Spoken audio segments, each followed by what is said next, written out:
Good morning, or depending on when you're watching this, good afternoon, good evening, or good night. My name is Ross, and I've always been told I had a voice for radio, so today it's time to share some exciting news. This is news we've been waiting for quite a while.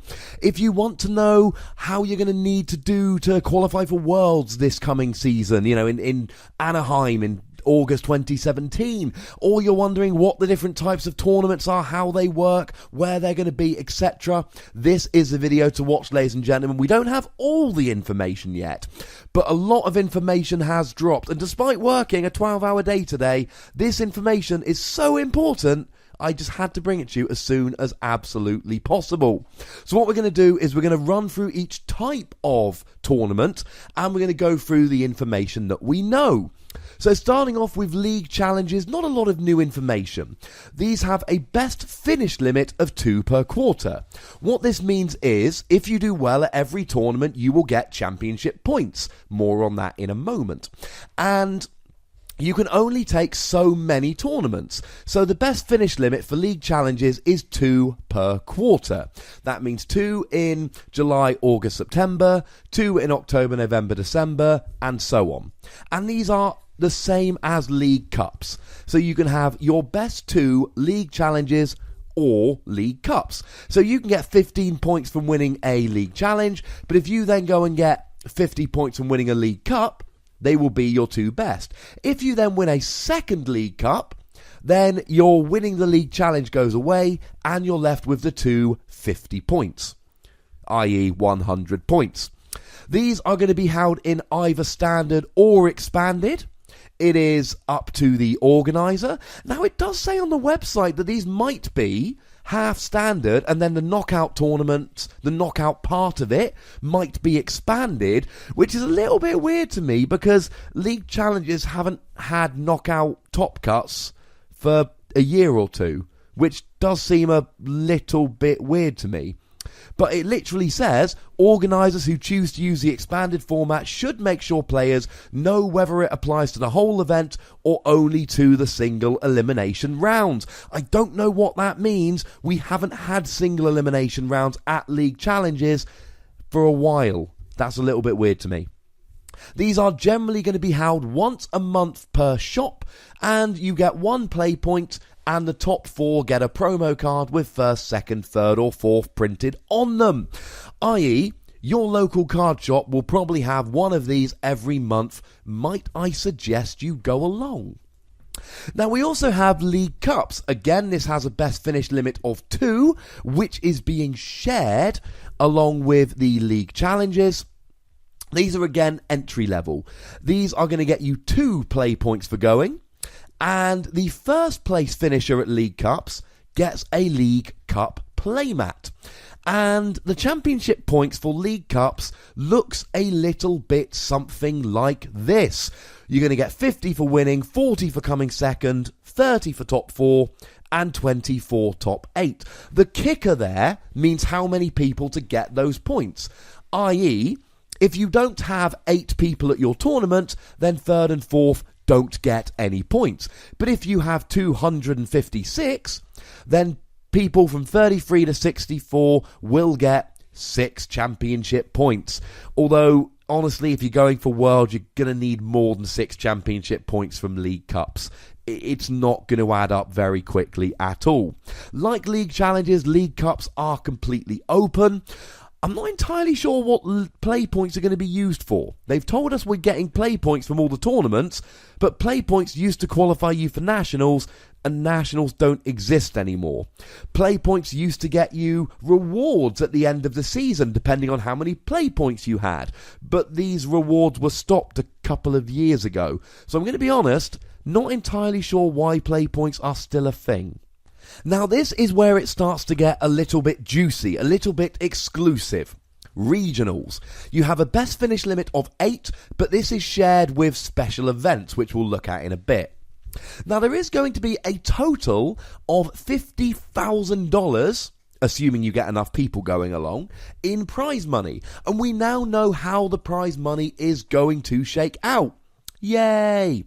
As long as you get 500 players, there will be a first prize of $5,000, which is actually the same as 227 players. But if you only get 32 to 17, then you only get $500. All the prize money is being paid in US dollars. So maybe go and check that exchange rate if you start winning all this money. Now, they're saying they're going to be spread around, and rather than being grouped into seasons like they have been up till now, they reckon there's going to be one per weekend on average around the world. Now, let's take a whole bunch of weekends out, because when we get the 4 Continentals, there won't be a regional. When we get Worlds, there won't be a regional. So let's say that there are 40 regionals. That's $2 million worth of prize money in total. That's ridiculous.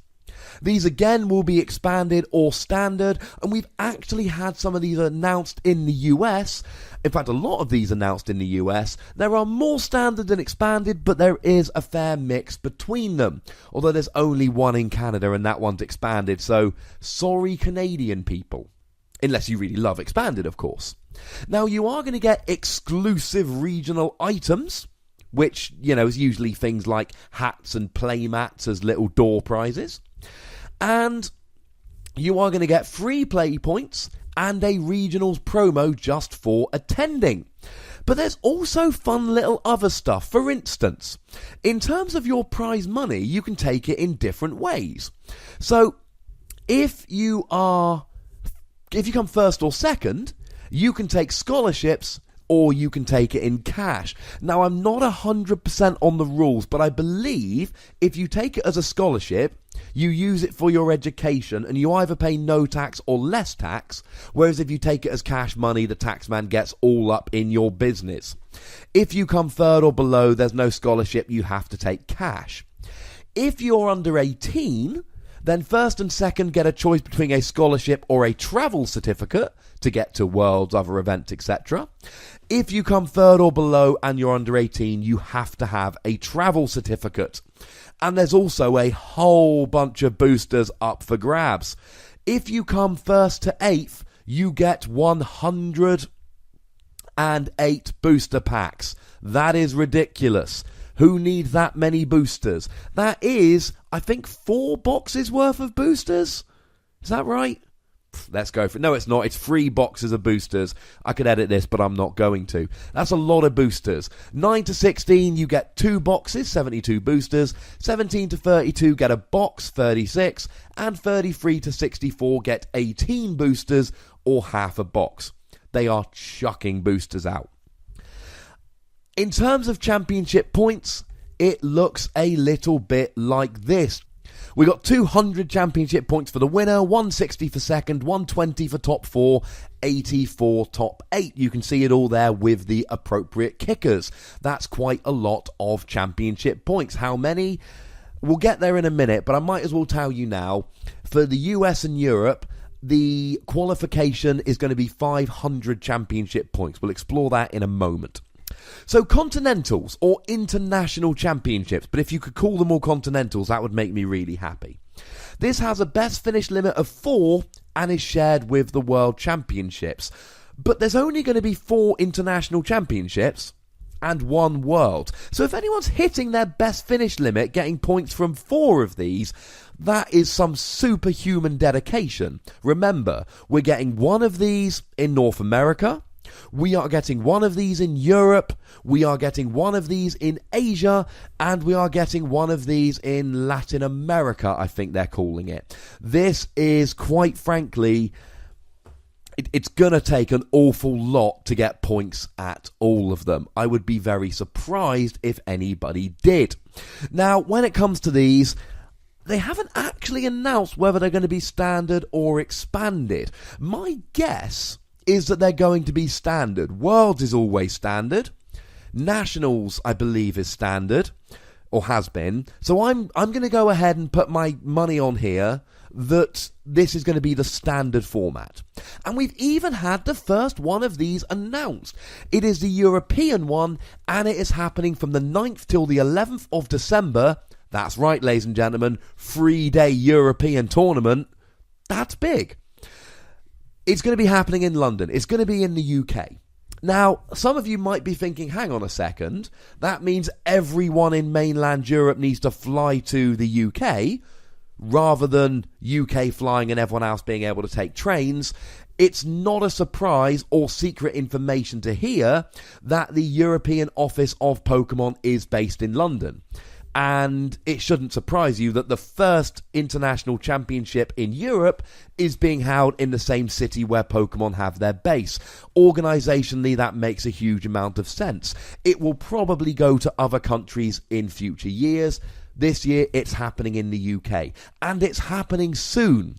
As I sit here, we are only about 2.5 months away from this. That is happening very, very soon indeed.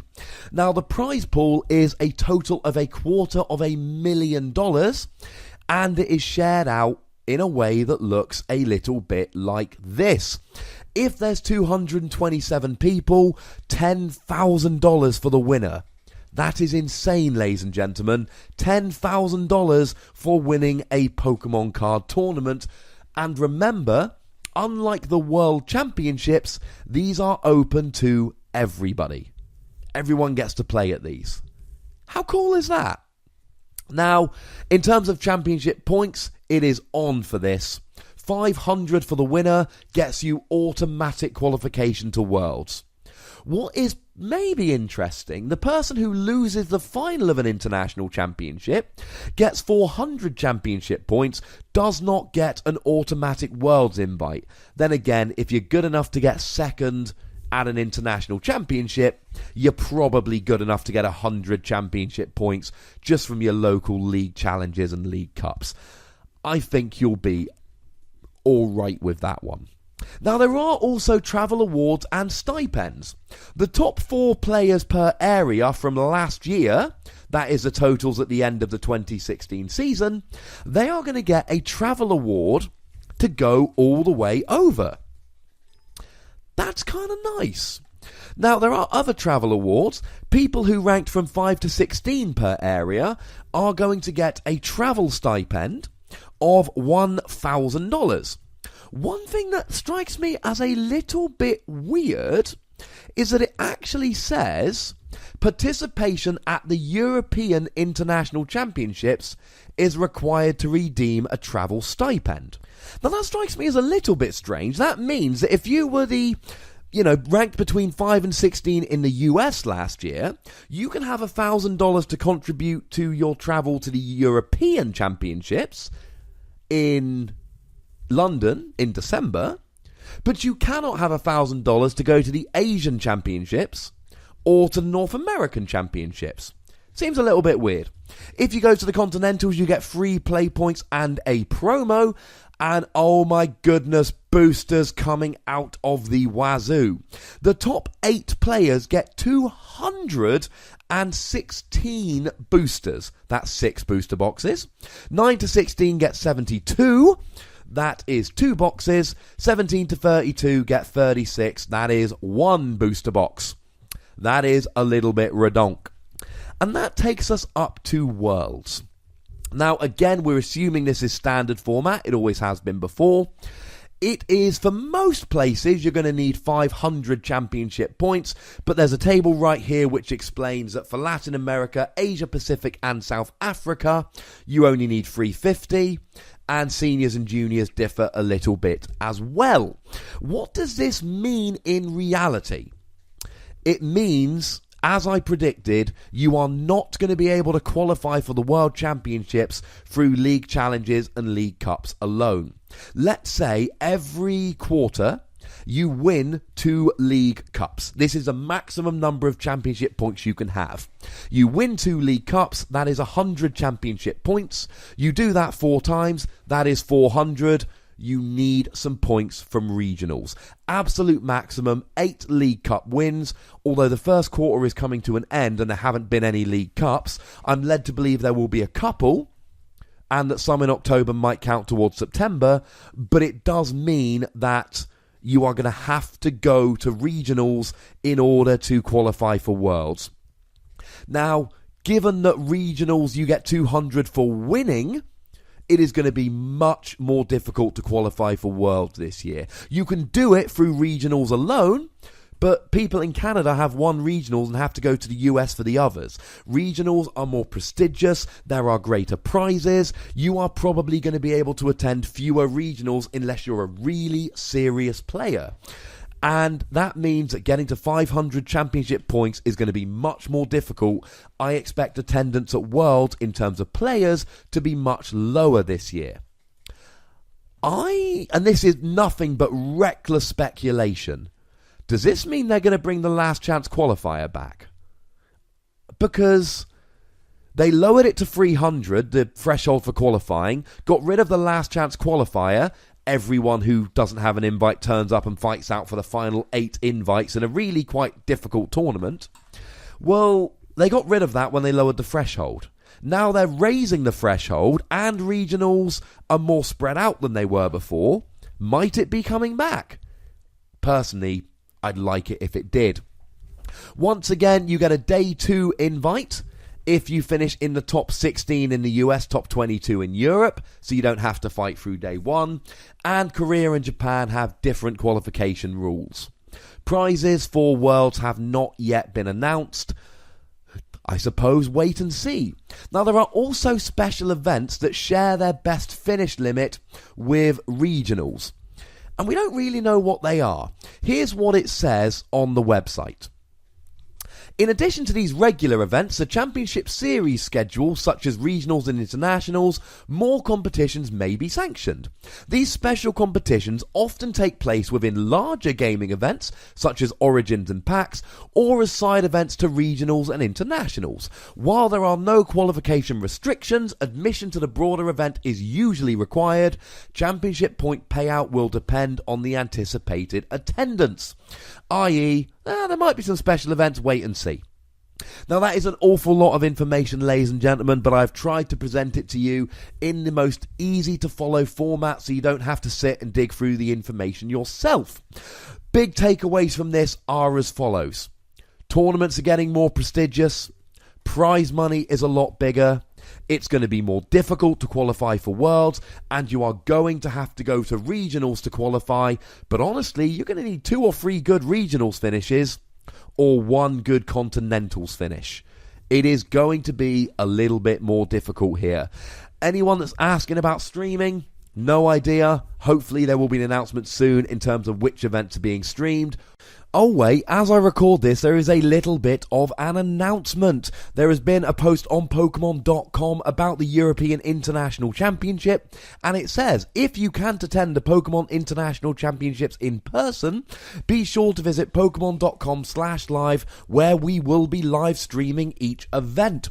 That means that we know all 4 of the Continentals are going to be live streamed, or at least that's what it seems to suggest. We have no other information about the live streams or about other events that might be live streamed, but still, having these Continental Championships being live streamed sounds pretty good to me. Wait and see. And that, ladies and gentlemen, is everything you need to know for the time being about which tournaments are happening, where, how often, and how you go about qualifying for Worlds. Any questions, stick them in the comments and I shall try and get to them as I can. There's a like button. I know what it's there for, and you know what it's there for. There's a subscribe button. I'm going to let you figure out that one for yourself.